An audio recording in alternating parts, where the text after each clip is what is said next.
Mesdames et messieurs, bonsoir. Nous prenons la suite de nos dynimes de Shabbat et toujours sur les lois relatives aux objets qui sont prohibés en tant que mouktsé. On avait déjà expliqué à plusieurs reprises que la notion de mouktsé, ça prévient de ketz, ketz qui signifie une limite. Quand vous entrez dans Shabbat, il y a des objets par rapport à leur caractère intrinsèque ou par rapport à leur utilisation qui, en entrant dans Shabbat, sont en déconnexion totale et complète avec l'utilisateur. Ils appartiennent, par exemple, au domaine de la semaine, au domaine du travail, au domaine manuel, et ils n'ont plus rien à voir ni avec le Shabbat, ni avec le sacré, etc. Et bon, tout ça, on l'a déjà dit, donc je ne reviens pas sur ce qui a été dit. On a dit, en tout cas, et c'était ça qu'on avait entendu, qu'il y avait au moins 6 catégories particulières de Mouksé, même si la présentation est différente selon les auteurs, selon les livres d'études.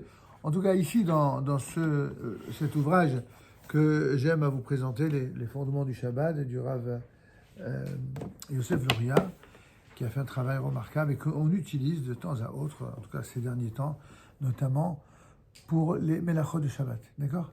On avait commencé par l'interdiction de moudre, si vous vous souvenez, et ensuite, on est passé aux lois relatives aux objets mouksés. Concernant ces objets mouksés, on avait défini 6 différentes catégories que je rappelle, pour ceux qui n'auraient pas vu les précédentes vidéos, qui n'étaient pas présentes au cours.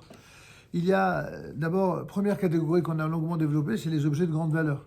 Quand un objet a une grande valeur à nos yeux et qu'on lui confère un statut particulier, cet objet-là, eh bien, il est déconnecté du Shabbat, comme on a donné comme exemple pour un shochet, le couteau de la shrita, ou quelqu'un qui a un objet professionnel, ou alors, bref, un objet qui compte à nos yeux, qui a de la valeur à nos yeux, même si la valeur vénale n'est pas si grande, eh bien, c'est une des raisons pour lesquelles cet objet, il est mouksé, et donc il ne doit pas être utilisé pendant Shabbat. Deuxième catégorie, un élément qui n'a pas d'utilisation, ou entre guillemets, qui ne sert à rien. Ça veut dire quoi ? Est-ce qu'il existe des choses qui ne servent à rien ? Elles n'ont pas, en tout cas, d'utilisation pratique régulière, quotidienne. Par exemple, une pierre. Une pierre, on ne peut pas dire qu'une pierre, ça ne sert à rien. Ça sert aux terroristes, par exemple, quand ils tirent, quand il va... Bon, c'est l'humour facile en ce moment, mais ça peut servir à beaucoup de choses, mais pas quelque chose qui est lié au Shabbat. A priori, le Shabbat, on ne va pas utiliser des pierres. À quoi ça sert ? Une pierre, c'est pour la pierre tombale, c'est pour jeter un caillou, c'est pour éventuellement utiliser comme un truc de jeu. En fait, tout ça, ça n'a aucun rapport avec Shabbat. Donc, les éléments qui n'ont pas d'utilisation, on verra dans le détail. Ensuite, les ustensiles qui sont réservés à des travaux interdits, qui sont toujours réservés à des travaux interdits, là aussi, c'est mouksé pour des raisons évidentes, puisqu'ils servent à des travaux qui sont toujours interdits, donc ils sont mouksés. Enfin, quatrième catégorie, c'est un objet qui est permis, mais qui est déposé sous un objet interdit. Cinquième catégorie, un fruit qui était attaché à l'arbre à l'entrée de Shabbat, donc il était encore sur la branche, et boum, il est tombé. Donc à l'entrée de Shabbat, il était dans une position particulière. Dès que Shabbat est rentré, il a changé. Il n'est plus comme il était, ça aussi, ça le rend interdit. Enfin, un objet qui est consacré à l'accomplissement d'une mitzvah. Donc nous avions déjà parlé dans la première catégorie des objets de valeur. Ici, on est toujours dans cette catégorie des objets de valeur et avec un statut particulier pour les objets qui sont réservés à la vente. En effet, il y a des ustensiles qui sont réservés à la vente et qu'on n'utilise pas de crainte qu'ils s'abîment. Tous les commerçants savent ça. Il y a des objets auxquels on tient particulièrement parce qu'ils ont une grande valeur commerciale.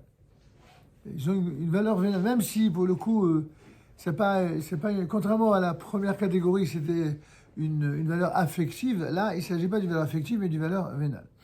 Et donc, s'ils s'abîment, alors il y aura une perte, une véritable perte en argent. Pour ces raisons-là, on les met à part, un petit peu comme des objets de valeur qui sont réservés à la vente. C'est comme ça qu'on les appelle. Ils sont considérés comme des objets de valeur, au même titre de ce qu'on avait évoqué la semaine dernière. Et il est donc interdit de les utiliser pendant Shabbat, même pour leur utilisation initiale. Mais si le propriétaire les utilise, même en semaine, pas le Shabbat, sans crainte de les altérer, ni d'amoindrir leur valeur, alors il sera aussi permis de les utiliser pendant Shabbat, même s'il leur a réservé un emplacement spécial. En d'autres, ça c'est ce que dit Mishnah Berurah. C'est-à-dire que vous voyez qu'il faut bien que ce soit très précis dans les paramètres. On a dit que quelque chose qui a une grande valeur, mais qu'on n'utiliserait que pour quelque chose de précis, à ce moment-là, on ne doit pas l'utiliser pendant Shabbat, parce que le Shabbat, c'est que ce qui est consacré au Shabbat. À l'inverse, quelque chose qui a été mis de côté pour sa valeur, mais qu'on utiliserait indifféremment en semaine ou le Shabbat, c'est à qui ce truc-là qui... Il y a quelqu'un ou ça a été... Ah d'accord, j'ai juste craint que c'est quelqu'un qui avait oublié, alors ça aussi, d'accord. Cependant, s'il s'agit d'aliments qui sont réservés à la vente, il est permis de les déplacer en toutes circonstances. Pourquoi? Parce que leur propriétaire peut être amené à les utiliser à tout moment, y compris pendant Shabbat, dès le moment où ils n'ont pas une utilisation proprement interdite. Il semble qu'il en soit par exemple de même pour les ustensiles qui sont jetables et qui sont réservés à la vente. Le jetable, par définition, c'est prévu pour être jeté. Sauf qu'il y a des trucs jetables qui sont tellement beaux que vous réservez à la vente en tant que commerçant. Mais vous décidez, bon, voilà, on a des invités qui n'étaient pas prévus et on veut, ces invités-là, on veut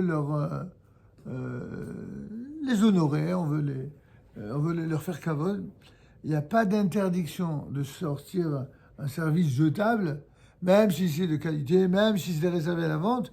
Pourquoi? Parce qu'en vérité, on aurait pu le sortir de la même manière, aussi bien le Shabbat qu'en semaine. Dès le moment où c'est ainsi, il semble que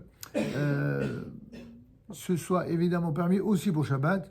Il est permis de les utiliser pendant Shabbat en cas d'utilité. Toutefois, un étrog, vous savez ce que c'est qu'un étrog? Un cédra, le fameux, l'une des 4 espèces dans le loulav, qui est apparenté à la famille du citron, ce beau fruit qui a une odeur merveilleuse. Eh bien, cet étrog qui est réservé forcément avant la fête de Sukkot, il est réservé à la vente. Ou alors, par exemple, des matzot. Des matzot qui sont des matzot de Bitzva, qui sont réservés pour Pessah. Quid de ces choses-là qui ont de la valeur à nos yeux? Le Shabbat qui précède ces événements, qui précède Sukkot, ou qui précède Sukkot. Est-ce que j'ai le droit de les toucher? Les pains azimes avec lesquels on accomplit l'obligation de consommer des matzot le premier soir de Pessah. Ou est-ce qu'avant la fête de Pessah, ils sont considérés comme des objets de valeur? Par exemple, un commerçant qui possède des verres aussi, qui sont réservés à la vente, ne pourra pas utiliser un des ustensiles pendant Shabbat, même pour y boire une boisson, à moins qu'il se permette d'utiliser un de ces verres en semaine, toujours le même principe, à moins que ce soit identique Shabbat et semaine. Cependant, s'il s'agit d'une denrée périssable, comme par exemple des fruits ou des légumes, alors il sera permis de les manger pendant Shabbat, même s'ils sont réservés à la vente. Donc à chaque fois, on vous donne la règle, l'exception et finalement l'extension ou au contraire la limitation de la règle. Et alors, maintenant, j'espère que vous allez réécouter ça, que vous allez y voir clair dans tout ce qu'on a dit là. Qu'est-ce qu'on en a déduit concrètement? Si quelque chose a une grande valeur uniquement pour Shabbat ou uniquement réservé à la vente, alors on n'y touche pas.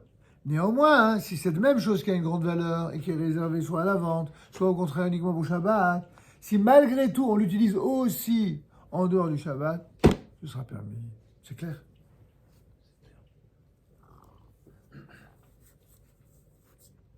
Bien, alors on va s'arrêter pour cela.